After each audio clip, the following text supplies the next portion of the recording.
dia belum omongkan, selama dia belum bicarakan. Kemudian para ikhwatiddin azza-Allahu wa iyyakum, apabila seorang suami berkata kepada istrinya,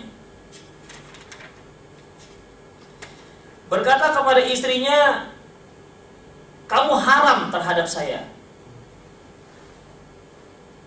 kamu haram bagi diri saya. Pertanyaannya, apakah itu ungkapan talak? Apakah itu sudah dikatakan jatuh talak?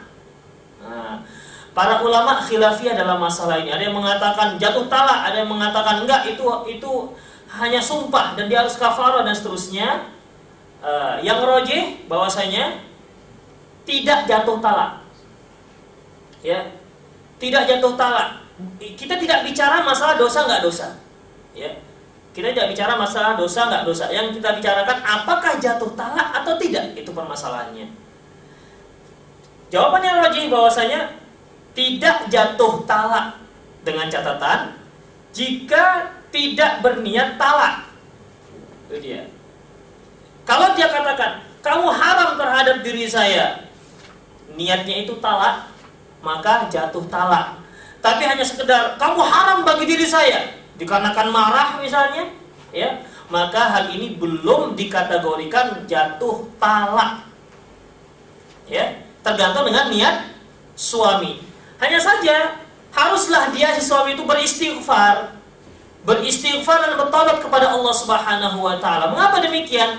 Karena dia telah mengharamkan sesuatu yang dihalalkan Allah pada dirinya. Jadi harus taubat, harus banyak istighfar. Ketika Nabi SAW pernah mengharamkan hamba sahaya yang dihadiahkan kepada beliau, padahal hamba sahaya itu, hamba sahaya perempuan boleh tuannya itu melakukan hubungan dengan hamba sahaya perempuannya ini tanpa nikah. Kalau dia beli sudah, zaman dulu, sekarang nggak ada hamba sahaya. Ya, kalau dia sudah beli, ya sudah, dia itu milik dia. Tapi anaknya kalau wanita budak tersebut lahir, anaknya merdeka. Kalau dia yang hasil daripada hubungan dengan tuannya, anaknya merdeka. Dan si anaknya nanti kalau sudah besar, wajib atas anaknya untuk memerdekakan ibunya. Itulah dia.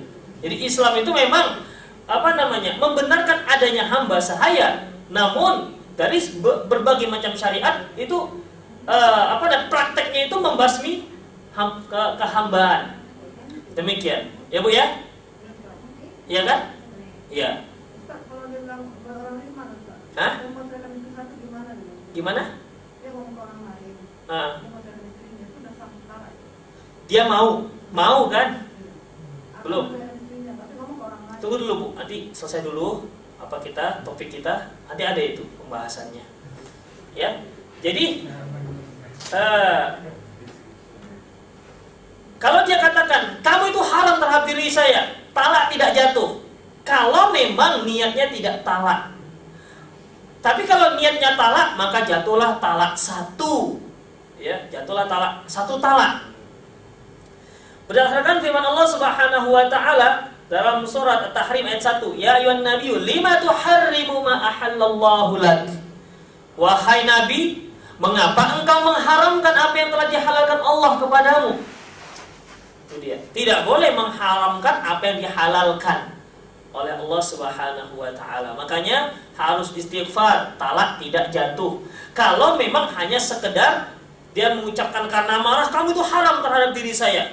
Tapi kalau ucapan ini dengan niat bahwa saya jatuh talak, maka ini sama seperti ungkapan tadi, ya, mengucapkan talak dengan lafaz yang tidak jelas, tapi dengan ungkapan-ungkapan. Demikian para ikhwatiddin azza-Allahu wa iyyakum. Kemudian tadi telah kita sebutkan menjatuhkan talak dengan lafaz. Yang kedua dengan tulisan. Mencela istri dengan tulisan. Tulis, kirim. Masuk SMS ya? Belum selesai ngomongin. Ya. Menulis, ya.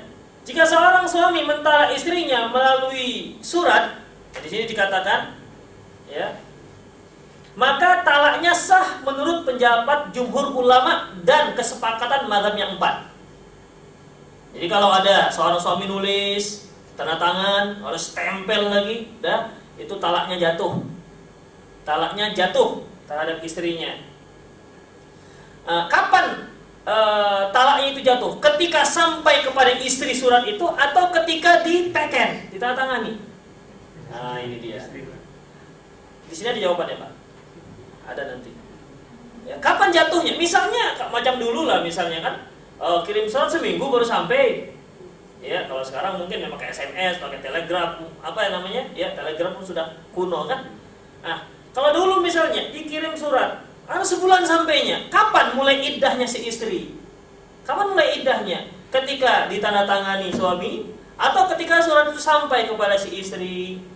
Namun intinya mengucapkan talak ataupun cerai dengan surat sah menurut jumhur ulama dan kesepakatan mazhab yang 4.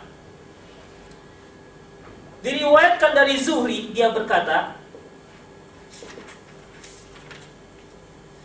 "Idza kataba ilaiha bi talaqiha faqad waqa'a talaq fa in jahadaha ustuhlif."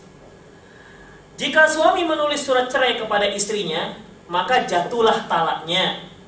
Jika suami mengingkarinya, maka si suami diminta sumpah. Misalnya si suami sudah tulis surat, ya, jatuh talak sampai pada istri.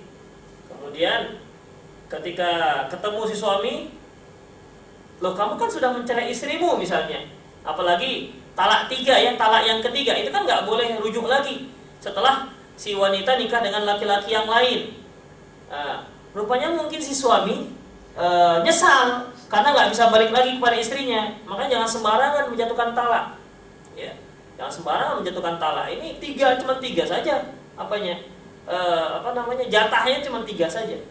Main-main, betul-betul, betul-betul, main-main. Betul-betul tak betul-betul.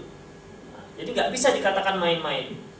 Kemudian para hafidin azallahu iyyakum, ketika ditanya, kamu kenapa kok balik lagi kepada istrimu? Kamu kan sudah talak 3. "Oh enggak ada saya talak, enggak ada." Maka si suami disumpah.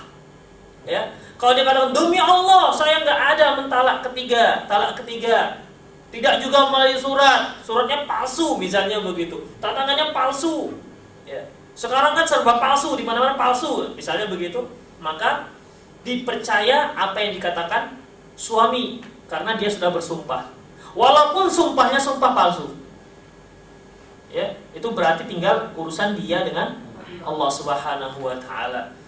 Kalau dia sumpah palsu ternyata itu sudah talak 3, maka dia itu zina. Zina dan terus zina. Kemudian para hafidin azallahu iyyakum dari Hasan Al-Basri, dia memberikan komentarnya tentang seorang suami yang menulis surat cerai untuk istrinya. Ditulis surat cerai. "Wahai istriku, saya Zainab, mulai hari ini saya cerai kamu. Ya, tanggal segini. Sudah selesai suratnya? Enggak jadilah, dihapus." Misalnya, dihapus. Nah, kasus seperti ini ditanyakan kepada Hasan Al-Basri. Bagaimana kalau seorang suami sudah ditulisnya selesai, sudah selesai tanda tangan, kemudian dihapus, enggak jadi. Nah, bagaimana? Kata Hasan Al-Basri, ya, laisa bisyai. Itu tidak dikatakan talak karena dia sudah hapus.